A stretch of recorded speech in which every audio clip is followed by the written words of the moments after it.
Hey hustlers, it's holly.brink with eXp Realty, Hustle with Holly, and freerealestateagenttraining.com. Today is a Zoom call I did with Dan Chandler, who's with Rice Insurance. Rice Insurance is one of the insurance companies that has an agreement with the Iowa Real Estate Commission to provide all real estate licensees and brokers with errors and omissions insurance. If you're anything like me, you know that we have to have it, but you're not really sure what it does, what it covers, or what you're supposed to do and when. So I asked Dan a bunch of questions so we could get a better understanding of the E&O insurance coverage that we're required to have and how it actually benefits us. If you check out 193E, Chapter 19 on the required errors and omissions insurance, you'll find all the information that you need to know about what is required of us. As a condition of licensure, under Iowa Code Chapter 543B, all active real estate licensees shall submit evidence of compliance with the mandatory errors and omissions insurance requirement when required. So you are supposed to renew your policy every year by January 1 so that you have insurance from January 1 to December 31st. We have had agents that are audited by the Real Estate Commission and have not renewed their errors and omissions insurance policy. In the beginning of the year, they were fining $500, which then increased to $1,000. And now, because it's September, the fines are up to $1,500. So you definitely want to make sure that you're doing this, because the couple $100s that the E&O costs is definitely minute compared to the fine for not getting it. According to 193E, Chapter 19, Section 2, an inactive licensee is not required to carry E&O insurance. However, based on the conversation I had with Dan Chandler, you'll find that if you do inactivate your license for any reason, you'll want to add the coverage on the end of the policy, which is going to give you kind of a little bit of a cushion in case somebody comes back in a year or 2 years and files a suit against you, so that you'll have that coverage. So again, if you've inactivated your license this year, you'll want to reach out to Rice Insurance and make sure that you have added that, because your policy is good through the end of the year, and you'll want to make sure that you've added that additional coverage. Some of the requirements are that you are insured for not less than $100,000. Limits are to apply per licensee. Defense costs are to be payable in addition to damages. The contract of insurance shall pay on behalf of the insured person liabilities owed. Policy period shall not be less than a 12-month policy term. So that's kind of the nutshell summary, but go ahead and I know this is longer than my normal blog posts and podcasts, but I think this is very important information if you are a licensed real estate agent in Iowa or thinking about becoming one, or you're in another state that requires E&O insurance. And if you're not in a state that requires E&O insurance, maybe you should look into seeing if you can get a policy and find out more about what your brokerage's coverage includes. So thanks for watching. Hey, it's Holly.brink with eXp Realty in Iowa, and today I'm talking to Dan Chandler from Rice Insurance. So, Dan, you want to tell us a little about yourself, your role in the company, and then we can dive right into what E&O insurance is and why Iowa agents need it. So I handle claims at Rice, which has a contract with the Iowa Real Estate Commission to provide errors and omissions insurance to everyone who has an Iowa real estate license. Rice has done this starting in Kentucky for about 30 years and in Iowa now for, I believe, 20 years. We do 14 states altogether, have about 100,000 realtors we insure across the U.S. We do insurance only for real estate professionals, mainly realtors, a few appraisers, property managers, and mortgage brokers as well. So out of our 100,000 insureds, real estate professional insureds, we see about 1,000 claim files every year. And they run the gamut from an angry email to a lawsuit over, hundreds of thousands of dollars of claim damages, to a real estate commission complaint, to maybe no one's making an allegation against you, but you get a subpoena. All those potentially can have coverage or impact coverage under our insurance. We can talk about those later. So I am one of 9 claims adjusters here at Rice. Again, we all just do real estate. I've been doing this for 6 years at Rice. I spent the 12 years before that as a title attorney here in Kentucky. It's a little something different every day. That it is. Yeah, so usually when we say insurance applies to a claim has a very specific definition in the policy. A claim means you have received something in writing that alleges you made a mistake as a realtor and it seeks some sort of compensation from you. So it could be in the form of a lawsuit. It could be a mediation or arbitration demand.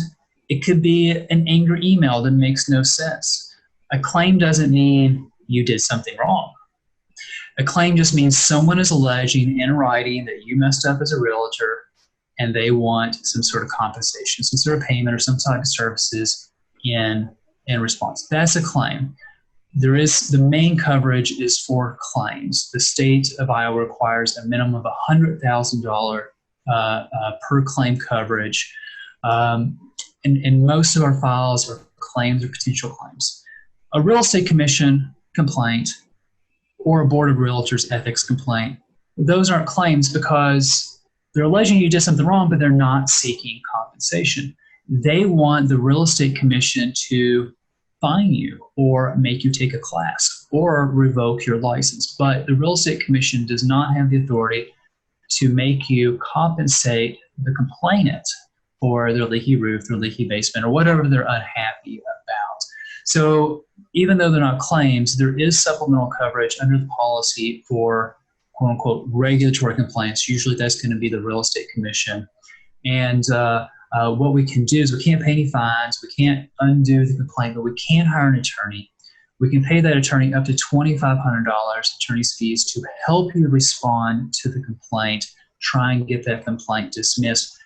9 times out of 10, the $2,500 is more than enough to fully respond to the complaint, and usually there, more than half the time there's a dismissal at the end. So if you get a real estate commission complaint, definitely send it into your E&O provider. Most E&O policies, certainly the Rice policy, says you have to send it in within 20 days of getting the complaint. Some people make a mistake, they get a complaint, they say, I didn't do anything wrong. They answer it saying, I didn't do anything wrong. I've done 20 years real estate, never had a complaint. And then they get a fine. Then they get some sort of bad outcome. And then they submit it to, that's too late. As soon as you get it, you need to send it to provider. Let us look. We don't cover all real estate complaints, but over 90% of them are going to be covered by our insurance, meaning we can hire an attorney to help you get out of it. Wow. Yeah, I didn't know that. So how does that affect the renewal process or, the cost to the agent? It does not. So our agreement with the Iowa Real Estate Commission says we have to give insurance to anyone who has an Iowa real estate license. It doesn't matter if you just got licensed. It doesn't matter if you've never had a claim. It doesn't matter if you've had 50 claims. It doesn't matter if we paid $1 million in claims on you. As long as you have an active Iowa real estate license, we have to sell you a policy at the exact same price that everyone else is getting a policy. We don't have our 2021 rates out right now, but right now that's $148 for the basic policy, the minimum requirements that the state have. There are some additional endorsements you can add to that to have extra coverage. They're not required by the state, but they may come in handy in certain situations. There's a little more. We can't deny you coverage. Those options are all available. We had one gentleman who had about 50 complaints against him. We sold him insurance. We kept selling insurance every year until the Real Estate Commission eventually revoked his license. But we're not going to increase your premiums, which gets to another very important point. A lot of people will get a complaint and say, I didn't do anything wrong. I don't need to submit this to my E&O. And they think it's going to increase their premiums, or they think nothing's going to come of it. And maybe nothing does. And then maybe 2 years later, you get a lawsuit.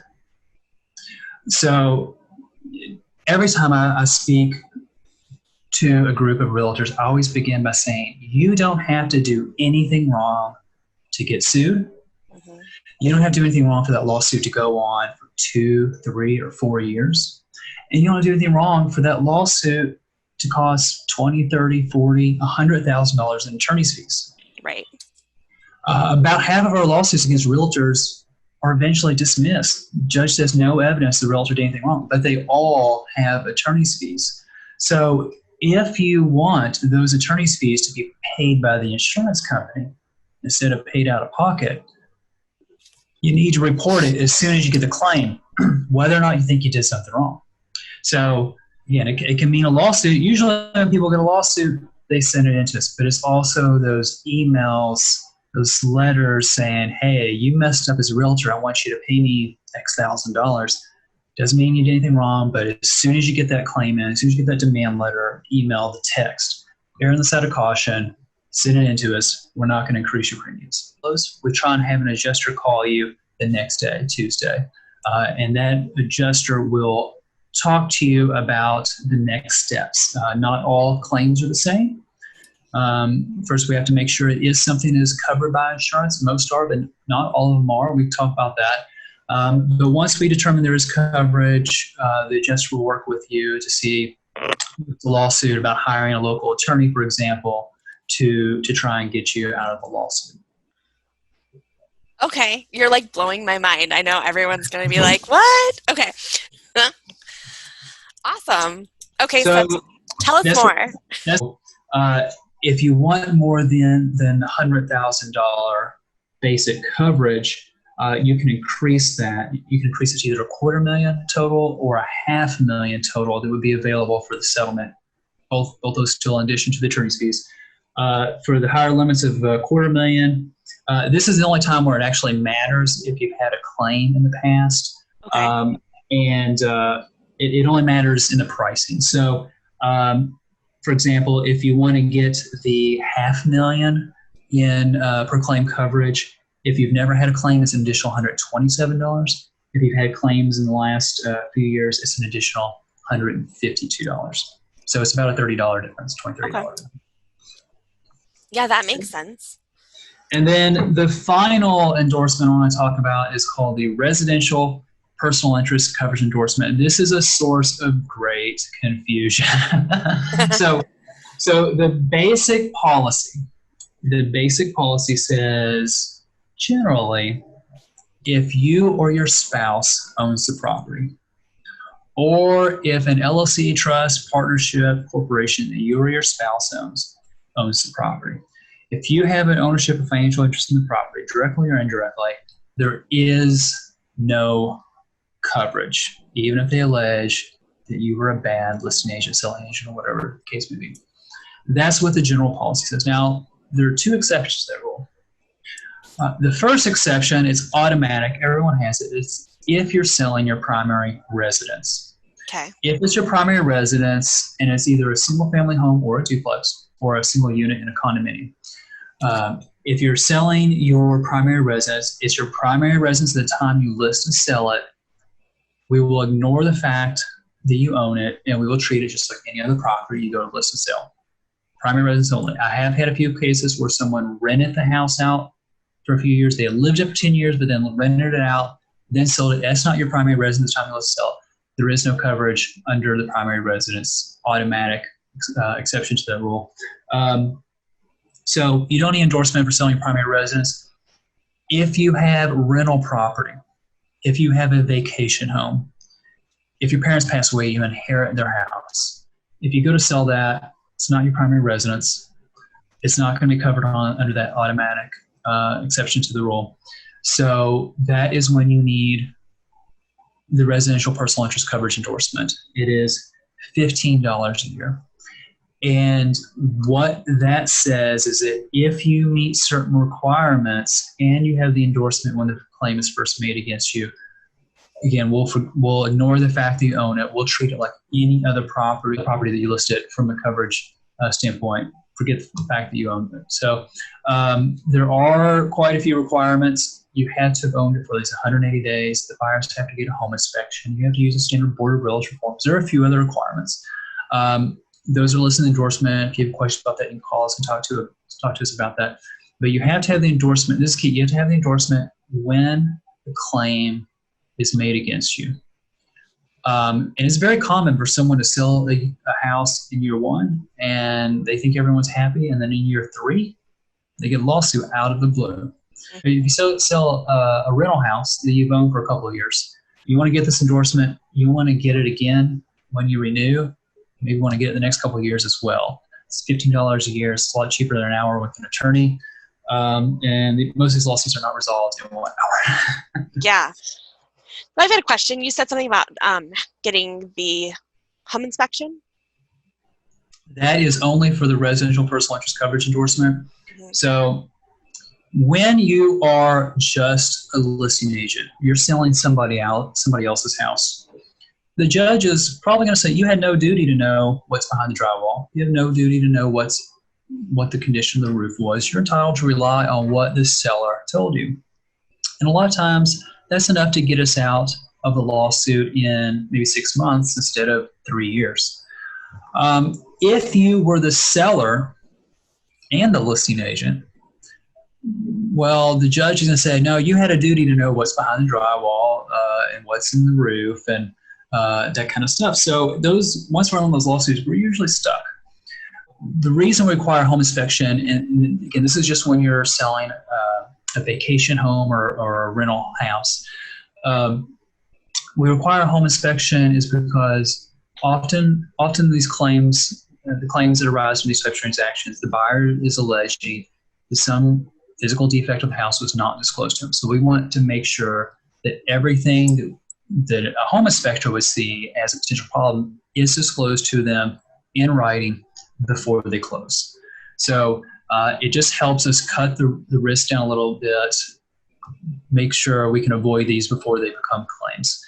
So if you have that endorsement, you still have to, before closing, make sure the buyer had a home inspection and that you can document that they received it. So I say email it to the selling agent and keep that email because if there's a lawsuit a couple years later, we're going to ask you to prove that there was a home inspection and the buyer received it. Because half the time, whatever they complain about, it was in the home inspection. Got it. Okay. Say an agent buys a home and it's a fix and flip, so it's not their primary residence. And then they go to sell it, but it's a hot market right now. So they're getting multiple offers. So when a buyer's like, well, I'm going to waive it and I'm going to buy it as is. What I'm hearing you say is the agent should still get a home inspection. Well, there's 2 questions there. So the buyer absolutely can waive the home inspection. That's going to make the buyer happy. It's not going to bring you into coverage for your E&O. Okay. So if you want the E&O coverage to be there, if you need it, then they have to have a home inspection. So what I tell folks selling their rental house or the flip house is just raise the price $500 and say sell it, provide a home warranty and home inspection. And if they don't get it, call up a good inspector in town and have come out and send them a home inspection report. What you should not do is send them a copy of the old home inspection report because invariably that will lead to allegation that, you learned something new when you were flipping the house and you did not disclose that. So a couple of things about that. There is, like I said, there is a requirement that you own it for at least 180 days. So if you buy it, just put paint and carpet in and then put it back on the market, you're probably not going to own it for 180 days. And even if you have an endorsement, there's not going to be coverage. We can insure home flippers who have owned the house for 180 days. And that means a full rehab, tear it down stud, new systems, new roof, that's fine. However, if you are the builder of the house, or if your spouse was the builder of the house, meaning you broke ground, you poured the foundation, or at least you were the general, that's a different issue. We can insure around your ownership, but we cannot insure around your construction and development of the property most times. So If you're the builder of the property, there's not going to be coverage. And if you owned it for less than 180 days, there's not going to be coverage under the Rice policy. Got it. We do not allow, like if you are the agent and you're selling your home, you cannot represent the buyer. But we do have cases where they'll have an unrepresented buyer. What are your thoughts on that? In a lot of states, it is illegal for the seller to represent the buyer. I will say it is extremely bad practice, and if there is anything wrong with the house, you're not only the seller, you're not only the contractor, you're not only the listing agent, but you're also the buyer's agent. And if there is anything wrong with the house, there is no one else to whom they are going to look. All fingers will be pointed at you. And again, I don't know the exact stance of the Iowa Real Estate Commission on this, but they probably, if anything went wrong, they probably take a very hard stance on that. Will we hire an attorney to defend in that case? Still possible, yeah, but you're gonna be in trouble. That lawsuit, there's no easy way out of that lawsuit. A lot of the times, the lawsuit will say, "Well, my realtor should have." Basically, should have surveyed the property. My realtor should have been an expert in zoning. My realtor should have been an expert in asbestos. Well, no. As long as the facts are clear of what happened and, you're not out there making representations about the survey or the zoning or the asbestos, then usually we can get you out of that lawsuit pretty fast and you can get back to selling houses pretty fast. But if you're representing the buyer and, anything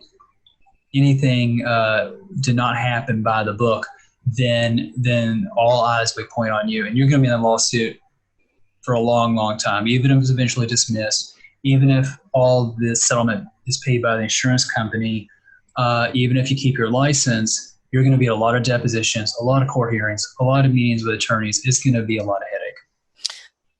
Okay, got it. Okay, wow, this has been so informative. I'm so excited that I had to come on.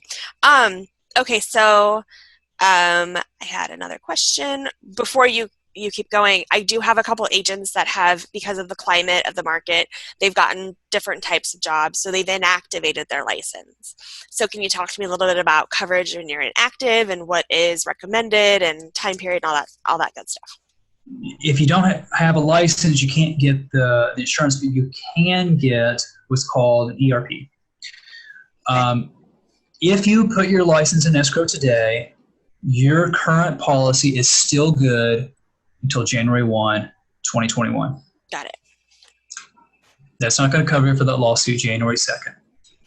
You can add an endorsement to the policy that extends the time you have to report to us a new claim. ERP stands for Extended Reporting Period. And in other types of insurance, it's called a tail policy. So we can extend that. It's a little different in every state. Now I believe it's up to 3 years. Okay. So if you put your license in escrow this year and you want coverage until 3 years, 4 months from now, that's an option. But you can't just put your license in escrow and forget it. You need to contact us and get the extended reporting period endorsement onto your current policy. So everyone who's inactivated their license thus far this year, I should reach out to and tell them to reach out to you guys.